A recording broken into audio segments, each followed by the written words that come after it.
Hello friends, आप देख रहे हैं भोजपुरी न्यूज़ प्रेजेंट और भोजपुरी न्यूज़ प्रेजेंट पे आप सभी का एक बार फिर स्वागत है। तो दोस्तों, जैसा कि आप सब जानते हैं कि आज का वीडियो बनाने का मेरा मकसद यही है, कंट्रोवर्सी के बारे में, खेसारी लाल यादव जी के बारे में।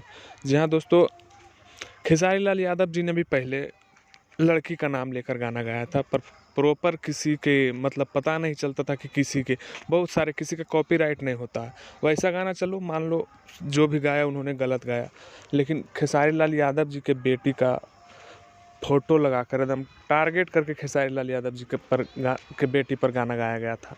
दोस्तों, इसमें तमाम मतलब लगभग भोजपुरी कलाकार समर्थन दे रहे हैं खेसारी लाल यादव जी को, एवं भोजपुरी भाषी लोग भी, जैसे कि सुधीर सिंह जी। हाँ दोस्तों, इनसे खेसारी लाल यादव जी का कुछ अनबन चलता रहता है, लेकिन उन्होंने भी बड़ी अच्छी बात कही है आके। दोस्तों, उन्होंने कहा कि ऐसे ऐसे कलाकारों को बीच चौराहे पे मारना चाहिए। उसके अलावा कल्लू जी के भाई और कल्लू जी भी, और तमाम अखिलेश कश्यप, पवन पांडे जो पहले से, तो वो सब खेसारी लाल के समर्थन में हैं ही। बाकी दोस्तों, आप सबको क्या लगता है कमेंट में